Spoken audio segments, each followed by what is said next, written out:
Hello everyone.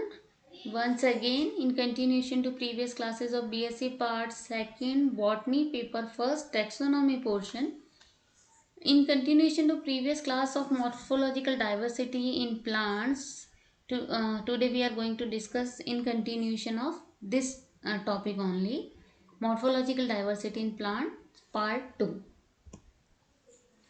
बच्चों इससे पहले की क्लास में हमने जो प्लांट्स में दो प्रकार की डाइवर्सिटी के बारे में अध्ययन कर लिया था। हमने बताया था diversity in size and diversity in longevity, यानी कि आमाप और जीवन काल में विविधता। तो आज हम उसके आगे की क्लास यानी कि डाइवर्सिटी इन हैबिटाट यानी कि आवास में विविधता के बारे में अध्ययन करेंगे। तो आवास में भी हमें पता है कि अलग अलग प्रकार की विविधताएं परिलक्षित होती हैं, प्रेजेंट होती हैं एटमॉस्फेयर में, नेचर में। अगर हम बात करें तो विभिन्न जीवधारियों का अध्ययन करने के पश्चात बहुत सारे साइंटिस्ट ने ये बताया है कि किसी भी जीव इकाई के प्राकृतिक परिवेश या घर को हम आवास कहते हैं। Habitat is the natural surrounding of any organism.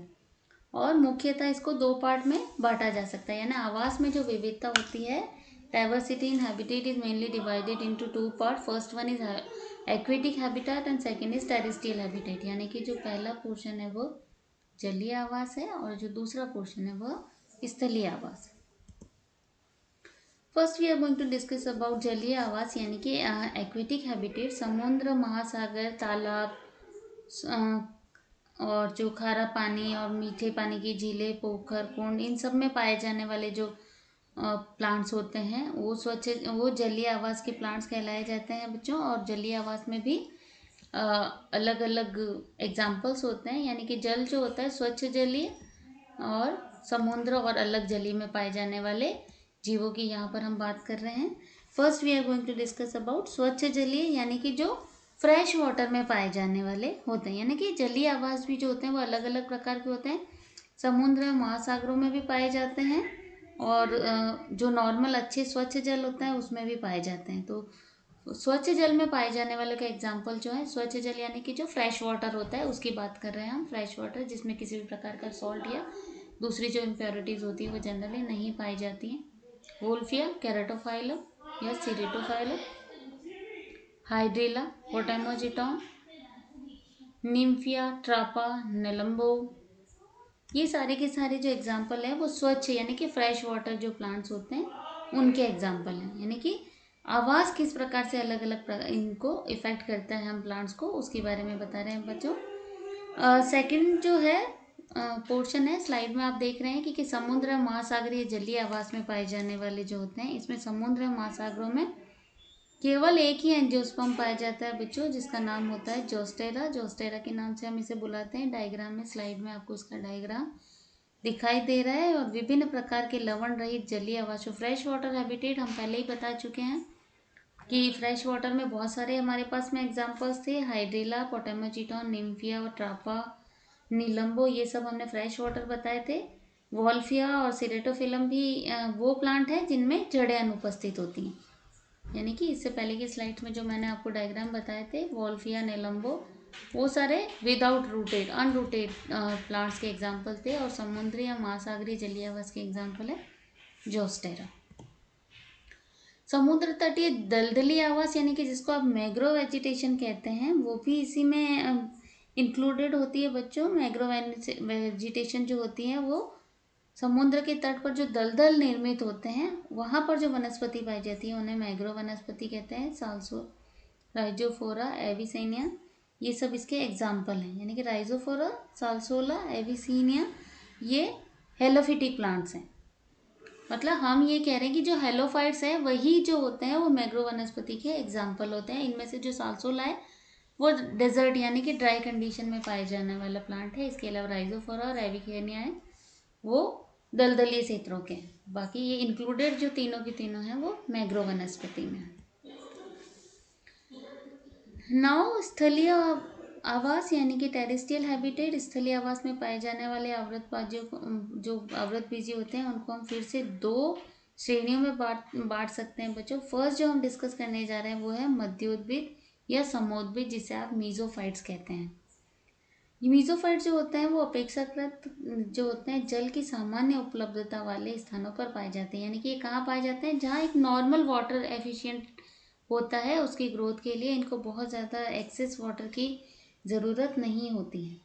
इनके एग्जाम्पल है ट्राइफोलियम हाइड्रियम और मैंजीफेरा इंडिका, यानी आम का जो प्लांट है वह मीजोफाइट का एग्जाम्पल है।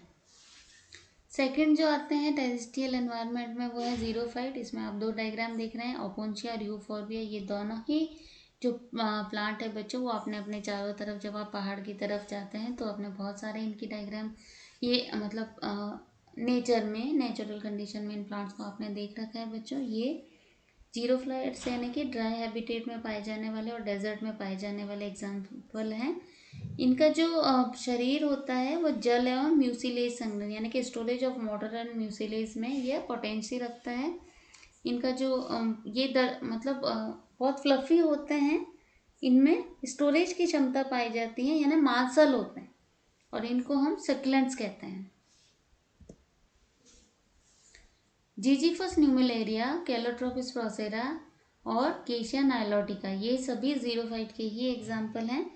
मार्शल पौधों के अलावा जब हम इन पादपों की बात करते हैं कि चराई और सुरक्षा के लिए वाष्पोत्सर्जन की दर को ये कम करने के लिए अपने ये नागफनी और जो डंडा थोर था उसका एग्जाम्पल हम बता रहे हैं कि वो अपने लीव्स को गिरा देते हैं। इसके अलावा जो प्लांट हैं वो अकेशिया नाइलोटिका, शूलो यानी थॉर्न, जीजीपस यानी कि जो पेड़ का प्लांट होता है वो कैलोट्रोपस जिसे आप आँख या आकड़ी का पौधा कहते हैं, केशिया नाइलोटिका, ये सभी के सभी जो होते हैं इनमें भी इसी प्रकार का मॉडिफिकेशन पाया जाता है। ये भी जीरोफाइट्स यानी कि स्थलीय आवास से पाए जाने वाले प्लांट्स में जीरोफाइट्स यानी कि मरुद्भिद प्लांट्स के एग्जाम्पल हैं।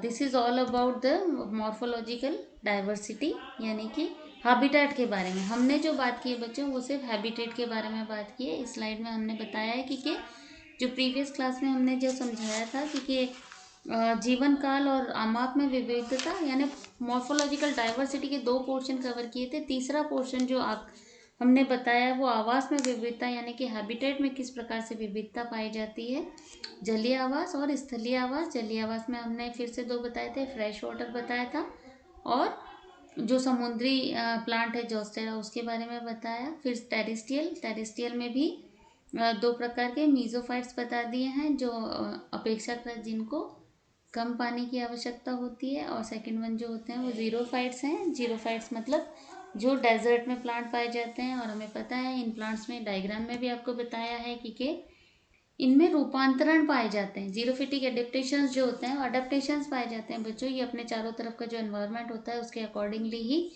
अपना जो मॉर्फोलॉजी होते हैं उसको चेंज कर लेते हैं। देखिए आपको डायग्राम में पता चल रहा है और आपने इनको नेचर में भी देख रखा है। पौधों को फ्लफी होते हैं, मांसलोद्भिद होते हैं, डंडा थोर और नागफली इनको कहते हैं। यूफोर्बिया को आप डंडा थोर के नाम से जानते हैं, कॉमन नेम जो होता है, और ओपोन्शिया यानी कि नागफनी का पौधा है।